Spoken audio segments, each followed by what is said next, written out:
up everyone? Welcome to Muscle Factory BD and welcome to the new video.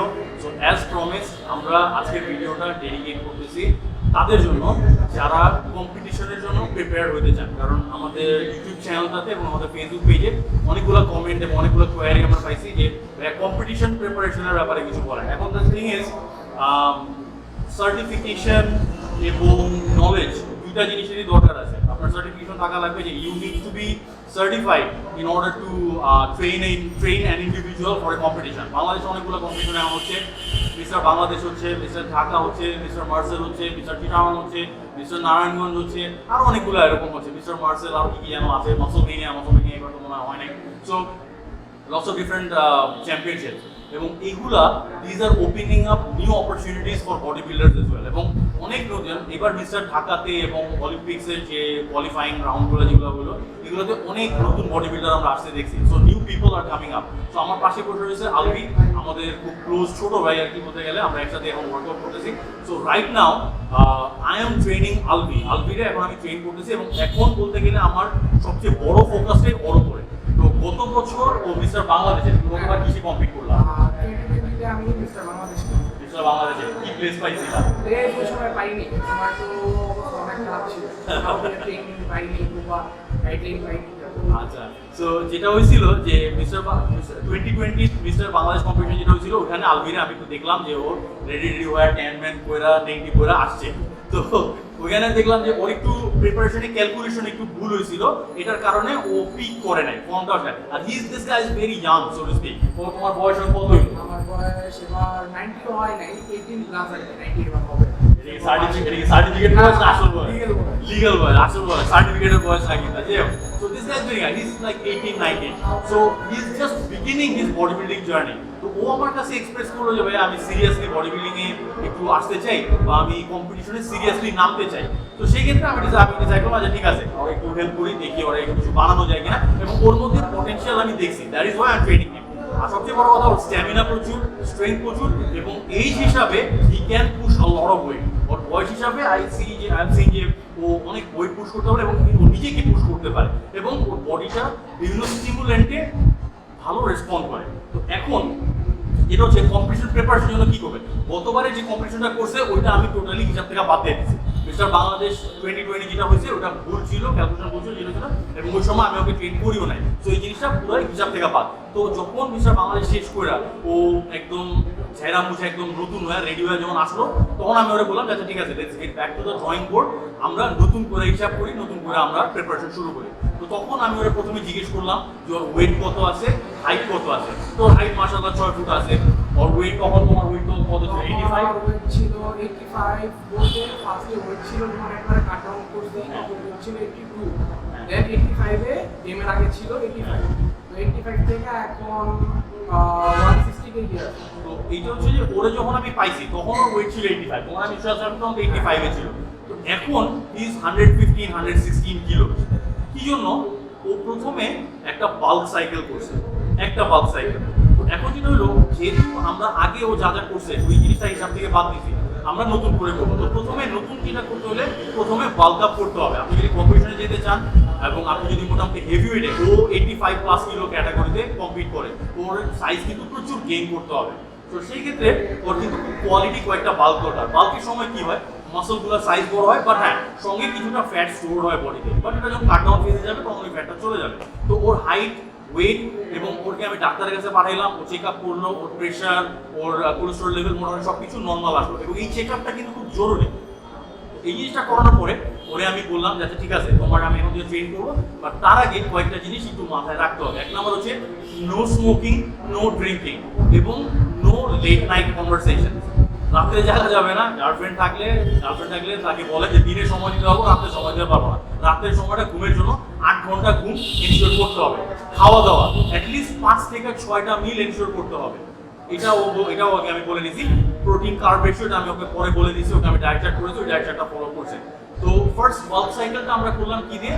Testosterone এনহ্যান্সেড দিয়ে। Testosterone, we talking about testosterone here, but হ্যাঁ এটা কোনো জায়গায় coat করবেন না, এবং আমার এই আইডিওলজি বা আমার এই থিওরি না কেউ না জেনে বুঝে এটা ফলো করতে যাবে না, because I am not a doctor, আমি একজন ডক্টর না। তো আমি অন্যান্য জায়গা থেকে যেটা শিখছি, নিজে এক্সপিরিয়েন্স করে যেটা শিখছি, এবং আমি অন্যান্যকে ট্রেন করে যেটা শিখছি, সেটার আলোকে আমার ট্রেন করা, এবং it's sort of like an experiment. So I am not totally ভাউচিং for this thing, এটা একদম এন্টায়ারলি সেফ, বাট হ্যাঁ আমি যতটুকু জানতাম আমার জানা মতো এটা সেফ, তো এই জন্য আমি এটা ওকে সাজেস্ট করছি। বাট হ্যাঁ, এটা কোনো জায়গায় ডাক্তারি প্রেসক্রিপশন হিসেবে কেউ সাজেস্ট করতে যাবেন না। So do your own research before you dive into this thing. এবং স্মোকিং ড্রিঙ্কিং মানা কি জন্য? স্মোকিং করলে যেটা হবে যে আপনার ব্লাডে অক্সিজেন ফ্লোটা রেস্ট্রিক্টেড হয়ে যাবে। ব্লাডে পাম্পটা আসবে কখন? যখন আপনার ব্লাডে অক্সিজেন পৌঁছাচ্ছে, এবং মাসেলে পাম্পটা হবে কি জন্য? যখন আপনার ব্লাডে অক্সিজেন পৌঁছাচ্ছে এবং ব্লাডও পৌঁছে, ব্লাড সার্কুলেশনটা প্রপারলি হচ্ছে, যেটা স্মোকিং কিন্তু একটু হলেও রেস্ট্রিক্টেড করে দেয়। এই জন্য বলছি স্মোকিং বাদ। এবং ওর বয়স এখন অনেক কম, এই সময় স্টেরয়েডের সাথে সাথে ও যদি স্মোকিং এবং ড্রিঙ্কিং করে তাহলে সমস্যা হয়ে যাবে। আর ড্রিঙ্কিং এর আরেকটা সমস্যা হচ্ছে, এক তো এটা কিডনিকে এফেক্ট করবে, লিভারকে এফেক্ট করবে, আর 2 নাম্বার হচ্ছে these are extra calories, these are calories that he does not need. তো এই জন্য এই জিনিসটা আমি টোটালি ওকে খুব কড়াভাবে মনিটর করছি।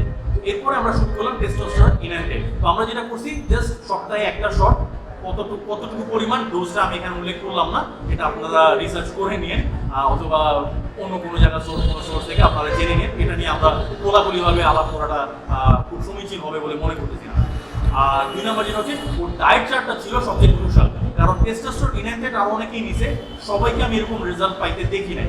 আলহামদুলিল্লাহ ওর জেনেটিক কোডের সাথে টেস্টোস্টেরন ইনটেকটা যখন বাইন্ড করছে, অপটিমাম রেজাল্ট আমরা পাইছি। এবং উইদিন ওর সাইকেলটা ছিল হচ্ছে 2.5 মাসে, এটা ছিল 10 উইকসে, আমরা সাইকেল করছিলাম 10 উইকসে, 2.5 মাসের মতো পরে। তো 2.5 মাসে হি রোজ টু ফ্রম 85 থেকেও চলে আসে 116, এবং যথেষ্ট ভালো গেইন হয়েছে, যথেষ্ট ভালো মাস গেইন হয়েছে। এটা প্যারালালি কোনো প্রোটিন কিছু খাইছিল, কোনো প্রোটিন শেক বা সাপ্লিমেন্ট? অ্যাকচুয়ালি আমি চিকেন আর এগ, এছাড়া কিছু খাওয়া দাওয়া, চিকেন, এগস, ছোলা বুট, এগুলোর উপরে তো কোনো সাপ্লিমেন্ট দুই মেনশন নেয় না। ওর যদি আমি সাপ্লিমেন্ট দিতাম অথবা যদি মাস গেইনার দিতাম তাহলে হয়তো আরেকটু কোনো, বাট আমরা চাইছি ও যেহেতু অনেক টাকা খরচ করে ফেলছে টেস্টোস্টেরন ইনটেক নিতে, তো আমি বলছি যে আচ্ছা ঠিক আছে, লেটস প্লে ইট সেফ, এবং ফাইন্যান্সিয়াল অত চাপ নেওয়ার দরকার নাই, আমরা একটু সেফ সাইডে থাকি। তো ফাইন্যান্সিয়াল চাপ না নেওয়ার কারণে আমরা এখানে কোনো রকম সাপ্লিমেন্ট ইনক্লুড করি না। এখন ওর সেকেন্ড বাল্ক সাইকেল চলতেছে, সেকেন্ড বাল্ক সাইকেল নিয়ে আমরা অন্য কোনো এপিসোডে আলোচনা করবো। তো এখন আমার কথা হচ্ছে, যারা বডি বিল্ডিংটাকে সিরিয়াসলি নিতে চান তাদের জন্য কয়েকটা বিষয়। 1 নম্বর হচ্ছে, আপনি আগে দেখেন যে আপনি কত কিলো ওয়েট ক্যাটাগরিতে কম্পিট করার জন্য রেডি হতে চান। তো সেই ক্ষেত্রে আপনি যেই ধরেন আপনি 85+ কিলো ক্যাটাগরিতে বা 85 কিলো ক্যাটাগরিতে আপনি কম্পিট করবেন, সেই ক্ষেত্রে আপনাকে মিনিমাম 25 থেকে 30 কিলো আপনাকে বাল্কে গেইন করতে হবে। যদি আপনি পারেন, করতে পারলে খুব ভালো, আমি নট সেইং যেটা করতেই হবে, বাট করতে পারলে খুব ভালো, তাহলে বাল্কটা কোয়ালিটি হবে এবং শ্রেডের পরে আপনার এনাফ ভলিউম থেকে যাবে, যেটা আপনি স্টেজে গেলে চোখে পড়বে। তো এইভাবে আপনি হিসাবটা করে নেবেন। 2 number, you have to commit to yourself যে না, আমি কোনো রকম বাজে অভ্যাস ত্যাগ করবো। 1 number, no smoking, no drinking, কারণ এই জিনিসটা আপনার ডিসিপ্লিনটাকে নষ্ট করে দেবে। 3 নাম্বার হচ্ছে, রাত্রে জাগা চলবে না, কারণ এটা আপনার গেইনকে অনেক হ্যাম্পার করবে। আপনি ধরেন স্টেরয়েড নিলেন, আপনি সাপ্লিমেন্টও নিলেন, আপনি ব্যায়ামও করলেন, খাওয়া দাওয়া করেন, কিন্তু আপনি রাত্রে ঘুমাইলেন না, তাহলে কিন্তু আপনার গেইনটা হবে না। তো এই জিনিসটা কিন্তু আপনার খুব খেয়াল করতে হবে।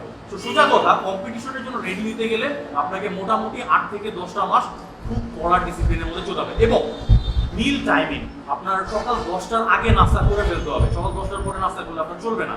আপনার ঠিক সময় মতো নাস্তা করতে হবে, ঠিক সময় মতো ইন বিটুইন স্ন্যাক্সগুলো খাইতে হবে, ঠিক সময় মতো প্রি ওয়ার্কআউট নিতে হবে, ঠিক সময় মতো পোস্ট ওয়ার্কআউট মিলটা নিতে হবে।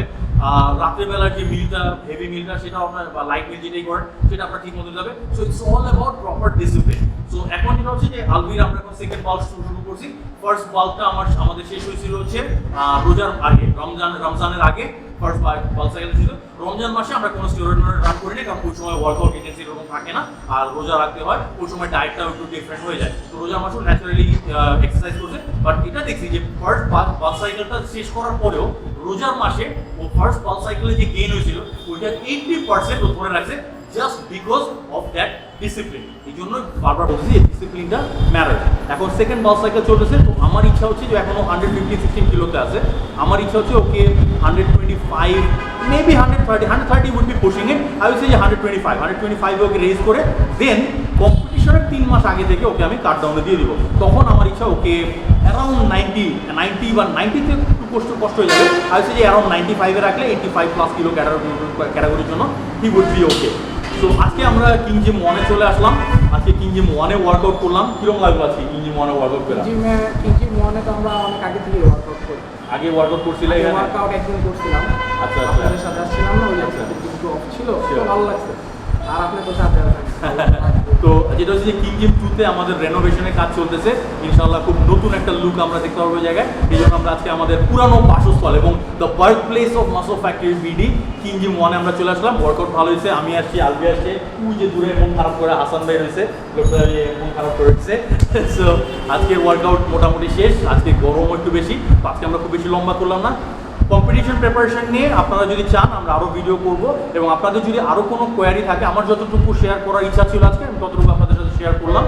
আর আপনাদের যদি আরও কোনো কোয়ারি থাকে সেটা let me no down in the comments, আমি চেষ্টা করবো আপনাদের যথাযথ সেটা অ্যান্সার দেওয়ার জন্য। বাট আমি আবারও বলেছি, this are not medical advices, so don't quote me to a doctor. ডক্টরের কাছে গিয়ে আপনি আলাদা করে কনসাল্ট করে নেন, অথবা লাগলে প্রফেশনাল আরও অন্য কোনো ট্রেনারের সাথে আপনি কনসাল্ট করে নিতে পারেন। সো বাট এটাকে কোট করতে যাবে না, জাস্ট এটা একটা গাইডলাইন বা একটা মেন্টাল একটা পাথওয়ে হিসাবে আপনারা নিতে পারেন, দ্যাটস ইট। আর আমরা জাস্ট জানালাম যে what we are doing. So আমার ইচ্ছা হচ্ছে যে আলবিকে এই বছরে, আই মিন 2021-এর যে মিস্টার বাংলাদেশ হবে সেটাতে একদম প্রপারলি প্রিপেয়ার করে তারপর নামানো। তো ইনশাআল্লাহ উই আর অন রুট, এবং আমরা আপনারা দোয়া করবেন আলবি যাতে ঠিক মতো এবার প্রিপেয়ার করতে পারে এবং ভালো একটা প্যাকেজ যাতে স্টেজে এবার উপহার দিতে পারে। So that will be all for today. This has been Lincoln Hassan and Alvi with Muscle Factory BD, and I'll catch you in the next one. Till then,